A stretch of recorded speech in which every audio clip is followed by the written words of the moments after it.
Friends, lilipid ako South Korea. Salud! Friends! Dito pa yung damit natin ng fire station, oh. Ito ang magandang damit ko, friends. Kasi galing kami sa big event ba? 진짜 오랜만에 이분들의 ito. 노래를 들었어요. 저도. Sila pa ang utom to eh. 역순입니다. 리처드 막스의 Ay, nga pala, friends. Mag-driving tayo. I-drive po kayo, ha? 마이클 볼튼의 When a Man Loves a Woman. Okay. 플리 공유해주신 lakas ng 종훈님께는 ating sounds. 로스팅 원두 Wag tayo mag-sounds. 보내드리겠고요. Okay, bye-bye. Lilipid ng South Korea. Salud. Stay ticket. Marvel sa 보너스 inyo. 추천곡으로 Ipasyal ko. 좋은 사람 Let's go. 준비하고 있겠습니다. Enjoy lang kayo dyan, friends, ha? Tama ba yung ating camera? Nakaharap na ba yung ating camera? Wala na eh. Eh, naku. Friends, saka yung, yung radyo ko, 30. 30 ang bilis. Patayin natin dito. 39층 랜드마크. 우수한 교통망. 입지에서 Dito po lang tayo sa bangin. 브랜드까지 모든 것이 완벽합니다. 모델하우스 오픈 중 189 Ay, naku po. 두산건설. Shit! 제 창업 어떻게 시작할지 Parang gusto mong lumipad doon, ah. 희망 리턴 패키지 영업 교육이 길을 열어드립니다. Tingnan niya, dali. 금융 Kingay 마케팅 naman. 등 6개 분야의 강의를 한 번에 Parang lilipad siya, no? Naharap ko ba sa inyo? Friends, today is September 5. Ano eh? September 7, 2025. It's raining in South Korea, no? Grabe, kagabi. Kagabi, friends, parang masira yung bahay namin sa lakas ng kulog. Grabe. Tingnan niyo, basang-basa yung lupa, di ba? Yung daan. Itong kasunod ko, parang lilipad eh. Sorry ka na lang kasi nauna ako eh. Ang ganda dito, friends, no? Alam mo, friends, pag dumadaan ako dito, talagang parang feeling ko na sa paradise ako. Yes. Nung nakaraan, friends, oh, ay kahapon ba yun? Tumakbo ako ng 100. Hindi, nung nagpunta kami sa ano pala, big events. Dumaan ako, friends, ng ng expressway. Grabe, tumakbo na ako 120. Inubertikan pa ako. Hindi talaga ako nakamove on. Woo! Parang babagsak pa yung malakas na ulan, friends, ah. It's raining in South Korea in the morning, no? Ngayon, nag-stop siya ng konti. Mamaya, uulan na naman yan. Inday-inday. O, dudong-dudong yung ulan, no? Parang ang ganda ng panahon. Parang ang ganda ng... Napansin niyo, friends? Ingay naman itong ating radyo, eh. Napansin niyo, friends, pag umulan, ako napansin ko talaga. Ang sarap talaga ng feeling. Nakita niyo yung mga kahoy? Ang taas ng tulay, oh. Nakita niyo yung mga kahoy? Napaka-fresh niya, di ba? Titigan niyo na yung mga dahon. Kasi maya-maya, utom na, mawala na lahat ng dahon, mahulog na siya. Oo. Tapos pag winter, wala na talagang dahon lahat. Wala nang green, wala ka ng green makikita. Here in South Korea. Yeah. Diba, friends, no? Masaya lang talaga ako, friends, pag nag-driving. Tapos kasama ko kayo. O parang aliwaliwanag, no? Or maliwanag yung ating phone. Nagpalit na ako ng cellphone, friends. Kasi, ay, sayang yung cellphone ko. Bago pa naman yun. Mahal-mahal pa. Nasira siya, bigla na lang nasira. Yung ditiklop ba na cellphone ba? Susunod sa uso. Actually, hindi naman ako bumili nun eh. Asawa ko. Siya ang bumili nun para sa akin. Talaga tong asawa ko, no? Masyado siya. Itong car siya din nag-order nito eh. Oo, itong car na to, malaki. Siya din nag-order. Siya din, yung marami namang hindi masyadong katulad ng cellphone, hindi masyadong mahal, doon talaga siya sa mamahalin. Parang pinapatikim na sa akin yung mamahalin, friends. Pati car. Talaga yung asawa ko, masyado talaga siyang pero mabait ang asawa ko, friends. Wala siyang bisyo, alak sigarilyo, wala. Parang naliwanag ng camera natin, no? Bago kasi. Friends! Nauna na siya, parang ako. Mabait asawa ko, friends. Walang bisyo, alak sigarilyo, wala. Workaholic lang. Nandun na siya sa bahay. Sabi ko, sama tayo, apa. May imimit ako, sabi ko. Kasi yung cellphone natin, yung luma ko cellphone, ililipat niya yung ililipat niya yung mga video ko sa bagong cellphone. Kaya imimit natin siya ngayon na. Ayan na, friend. Ganun ni style ko pag umaga, friends. So, pag may nakahila dito, pupunta ako dun sa right. Unahan ko talaga. Tingnan mo, nagmamadali siya. Inunahan niya, no? Yan style ko sa umaga eh. Pag stoplight, tapos nandito siya, uunahan ko siya. Mag-emergency light naman ako. Nagpapasalamat naman ako. Kasi syempre pag umaga, friends, nagmamadali ka ba? Malilate ka na sa iyong work. Hindi pwedeng patulog-tulog sa umaga. Kailangan mag-drive ka ng mabilis. Friends, ang ganda talaga. Nakita nyo? Ang mga dahon, no? Nakita niyo ang mountain? Ang ganda naman ng camera na to. I'm so amazed. Huwag lang siya masira, no? Hindi naman siguro yan masyado. Matibay ito. Binili kong camera. Ay, yung ano, yung cellphone.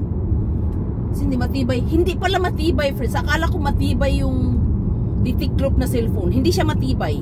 Promise. Kusa na lang siyang nasisira. Tapos sabi ko, anong gagawin ko? Sabi niya, pag ipapaayos mo yan, magbabayad ka ng 600,000 won. Pero pag bumili ka ng bago, ang isang buwan, mura lang. Nakakamura ka na bago pa. Di doon na tayo sa bago, di ba, no? Hindi pa sana ako magpalit kasi bago lang yun eh. Wala eh, hindi naman tayo mabubuhay na walang cellphone. Lalo pag adik ka sa camera, di ba? May imimit ako, friends, tapos pupunta pa ako sa ano, sa church, sa Wonju, sa Songdang Catholic, kay Jesus Christ na tayo ngayon, no? Oo, friends, kasi I just woke up lang naman for the truth, no? The truth shall set you free. Binisita na ako ni Jesus Christ, friends, sa bahay namin mismo sa loob. Yun ang miracle, no?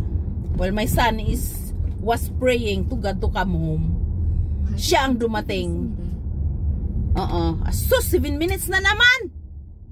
Hahaba na naman to. Friends, nakwento ko na dyan, di ba?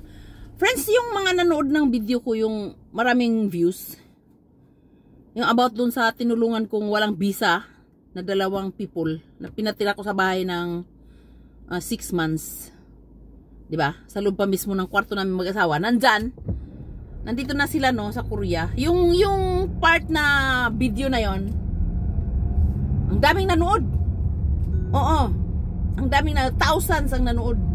Hindi, nag-drive lang ako noon. Hindi ko naman akalain na ma-post ko sa Facebook yun. Umaba kasi kaya pinost ko sa Facebook. Ang dami siyang nanood, no? Yung about ba kay Jesus Christ ba? Yung about ba sa revelation ko, di ba? The someday, mayroon akong ibubulgar, friends. Someday pa, not now. Meron akong ibubulgar na truth. Nando na, friends. Hindi pa ako hindi pa ako nag-proof mood. Kasi napilitan lang naman ako mag-proof mood talaga eh. Nandun sinama-sama ko lahat yung, kung gusto nyong mapanood yung mapakinggan yung revelation ko, nandyan na sa Facebook lahat, pinost ko na. Kung nakita nyo yung nakapost dyan na sama-sama lahat yung video, yung about sa struggle. About sa struggle at saka suffering, trials and suffering, no? Pag na-meet mo yan si Jesus Christ, marami kang super dami mong mararanasan na struggle sa buhay mo.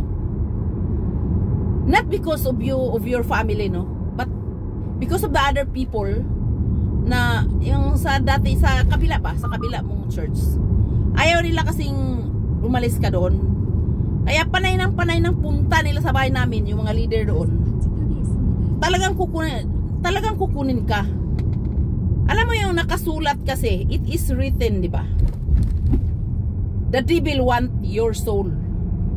Yes! Pag alam mo yan, do not argue, do not fight for them. Just remove your presence. Ganon. Kasi alam mo na yung truth eh. Bakit doon ka pa, no?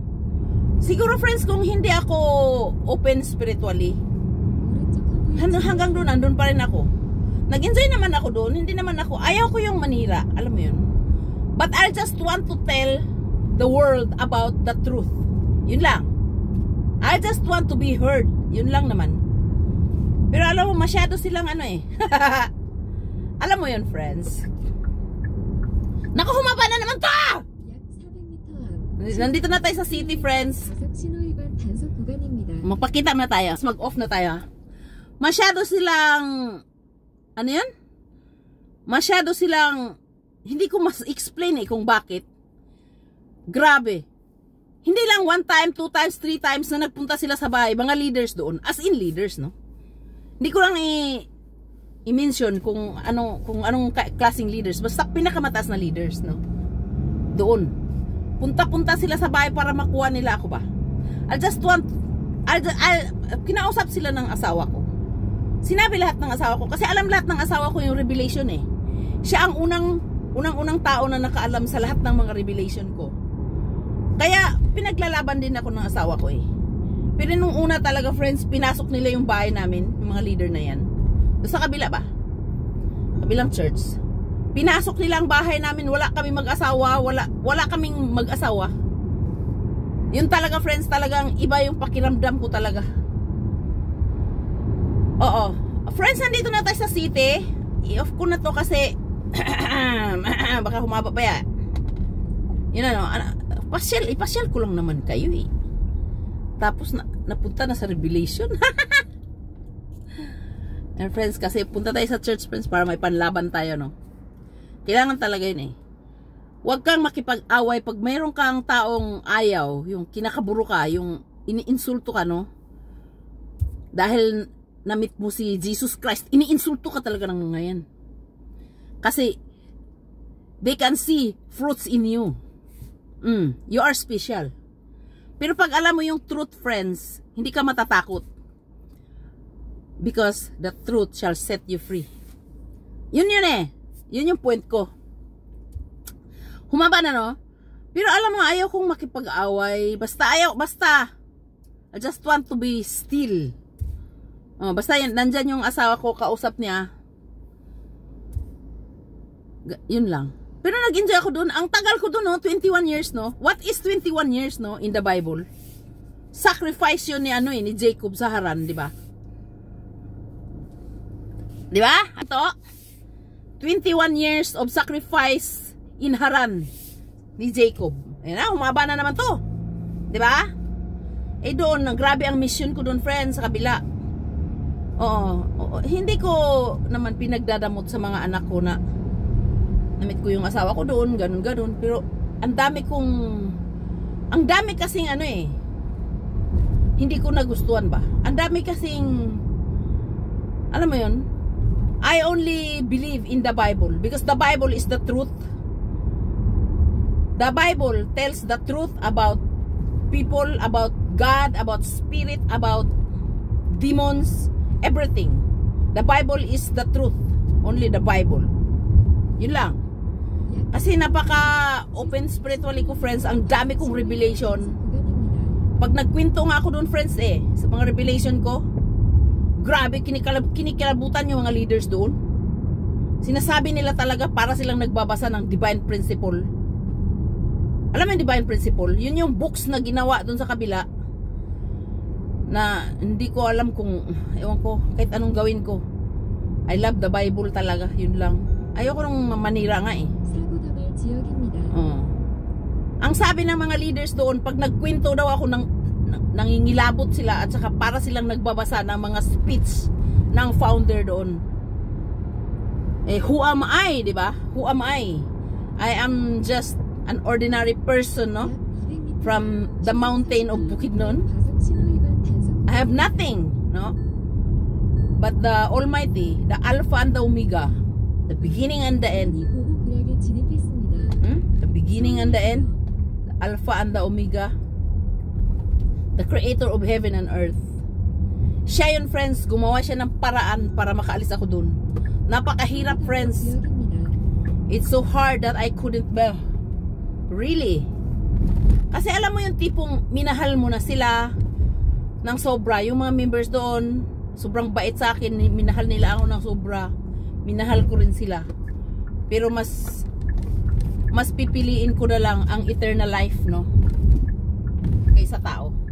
Alam mo yon? Naku, humaba na naman to. Oh, di ba may mga post ako dyan? You have to choose. I will choose Jesus Christ. Nothing else, nothing more. Yun lang. Okay? Jesus Christ is the way, the truth, and the life. No one comes to the Father except through Him. Lilibet Hong, South Korea, Hansalot. Bye-bye. Annyeong!